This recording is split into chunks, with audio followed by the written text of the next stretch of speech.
What is going on, guys? Welcome back to the channel. It's your boy Frankie Bones, and today, unfortunately, having to put out this video.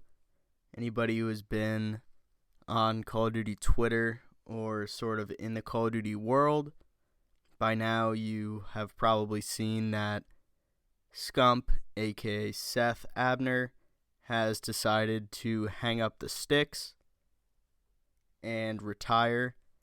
A lot of us knew that this was coming, although we thought that this was most likely going to happen at the end of the season following the first year of Call of Duty Modern Warfare 2. But wanted to bring you guys this video sort of as a tribute to Seth, talk about all of his accomplishments. Obviously, it's a sad day, and ultimately talk a little bit about what to expect moving forward with this Optic Texas team as they continue their season. So first of all, just wanted to show you guys a screen grab of this tweet from Seth. You guys can go check out the video himself. Obviously not going to play it here, but a really touching tribute, inviting a lot of the really most important people throughout his past couple years of his life to celebrate the culmination of his dominant career, and going down, obviously, as the king of Call of Duty, but maybe the best to ever do it, and somebody who had probably the largest impact on any esport or any sort of gaming community of all time. So definitely go check out this video. It definitely made me a little teary-eyed watching this. But as you can see, a lot of people are putting out tributes about Seth, saying thank you to Scump for really all that he's done for the Call of Duty scene and the Call of Duty community. Even everybody from Zin, which will be really funny. And it's incredible because he's going out on top. A lot of people thought that bringing Exio back was something that was going to be able to help fix this team and propel Seth through the end of this year, hopefully winning another major. And it's crazy with him going out on this 4-piece, which was absolutely insane. Showing you guys a video here from the Call of Duty League Twitter where he gets the 4-piece on Boston in the control to send out this round. There was a replay right after this, but really just an incredible play. Everybody was so fired up, and just incredible to see him still have it. But talking a little bit about his stats, it's been an incredible 12-year career for Seth as he started competing during Black Ops, Call of Duty Black Ops, the original, which was absolutely crazy that it goes back that far. Spending most of his time on Optic Gaming. You can see that he was on a few different teams shortly here and there, but obviously most well-known for the Optic Dynasty team. It's incredible because Seth is the last player from the Optic Dynasty that was still in the Call of Duty League. Going from left to right, DB3, the 3-time Damon Barlow. You have Matt Formal holding the trophy there, standing next to Seth, as well as Crim6 Ian Porter. This team was really, really incredibly dominant during the Infinite Warfare years, and really regarded by a lot of the community as the greatest dynasty of all time in Call of Duty. I'll show some of their stats here about all of their placements and everything like that. As you can see, lots of yellow and orange there throughout the IW season, ultimately culminating in the Call of Duty League World Championship in 2017. This is Seth's only World Championship in Call of Duty. He's been on so many great teams, but you know, this team was just absolutely dominant throughout the season. As you can see, so many first, seconds. Was really just incredible how good this team was, and it's crazy how much this helped the scene and how many people were backing Optic at this time, which was just certainly absolutely incredible. But as well, just wanted to share a few posts that have been going on today in response to the Scump news. Starting here with the flank, 7.8 billion people in the world, only one Scump, which is so true. So many players have cycled through Call of Duty and the competitive scene but he's really the one who's stood the test of time. He's always been the most popular player in the league, and he's really one of a kind. And, a lot of people say, who's going to be the next Scump? Well, I'm not sure if there ever is going to be one. But pulling up another funny graphic from Zin, a.k.a. Methods, who's one of Scump's best friends. They played together in World War II on Optic Gaming. But just talking a little bit how far they've come in their journey. Some of these pictures are really funny. They show the one in the top left on the broadcast this past weekend when they played each other. I won't show the other Zinni tweet, which was really, really funny. He just talked about how Seth had to slam him on the way out, which seemed almost sort of fitting, and he'll always have that over Zinni.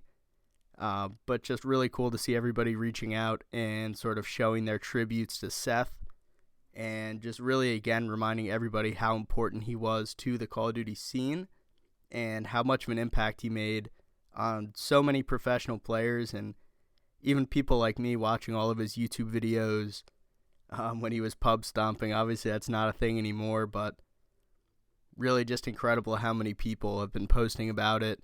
Even Karl Anthony Towns, which I won't put that tweet in here either, but really just incredible how many people were impacted by this, and a really sad day for the Call of Duty scene as well as the Optic Nation, the Greenwall family, which I'm proud to be a part of. But ultimately have to just look at this team moving forward.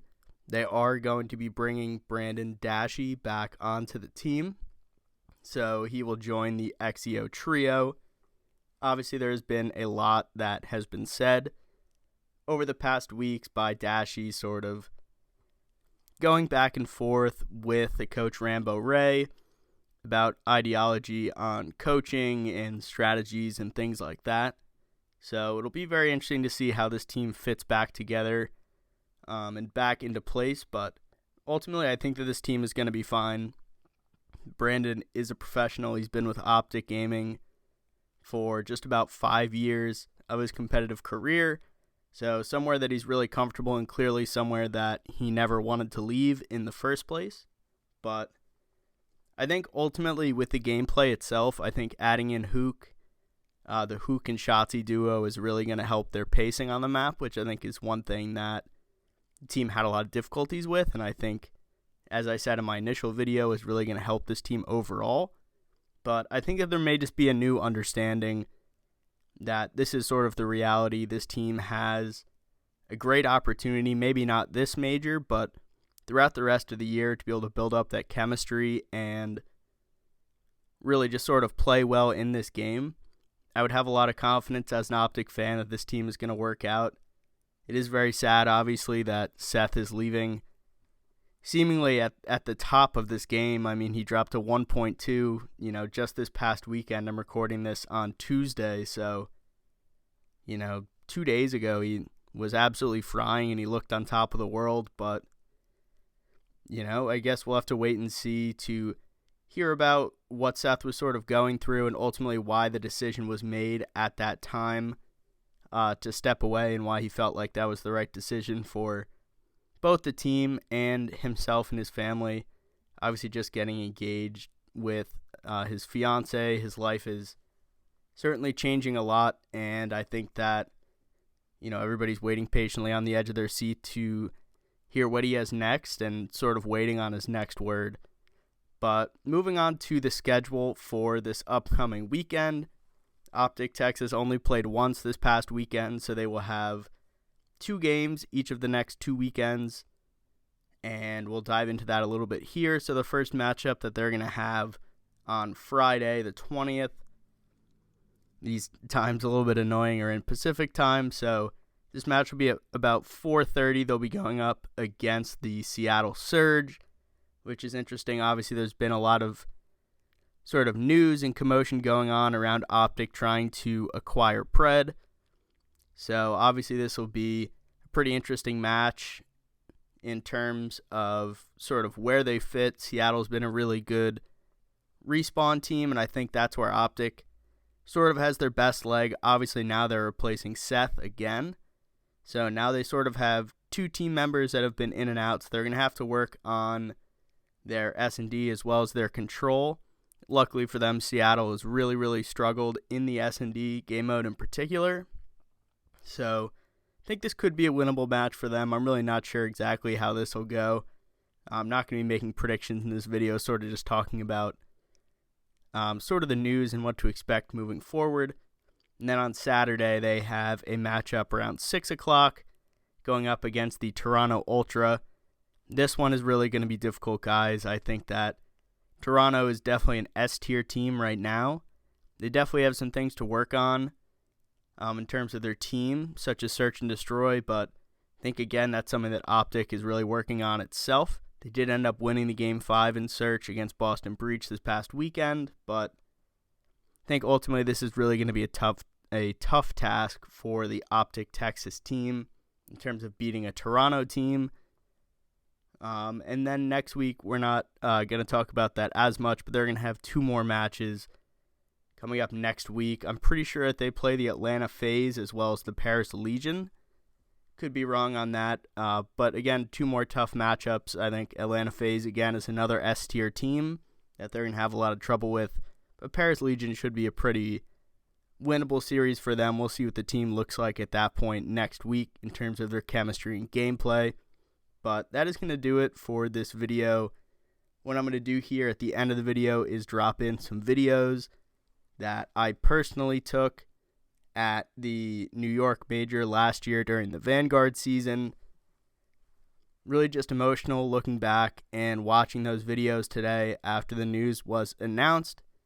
You can obviously hear the raw emotion, and I apologize for the screaming from me. But some really, really cool memories to look back on. I'm super glad that I had the opportunity to go and see him compete in person. It was really, really cool feeling, so I wanted to share that with you guys. But it's going to do it for the rest of the video, guys. I really appreciate you guys tuning in and all the support on the past few videos. But I look forward to bringing you guys some more Call of Duty content in the near future. But for now, that's going to do it. This has been your boy, Frankie Bones, and I will see you guys in the next one. Peace out. Just kicking! Inside push around from behind, he's going to be making the way through the tunnel. I think that's where you need it. Well, he's ready to get away. It's a kill, it's a 1v1. What the hell? There's a chance. They're inside. Come on! The ring is going to go. The trust, the train, everybody. Everybody in, back to us too. Come on!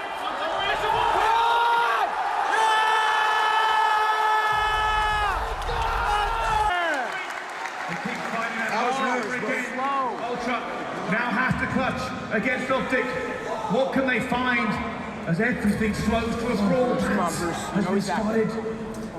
Time is ticking, 30 seconds to go. Optic Texas with all the control in the world, but look at this, it's the old switcheroo advance.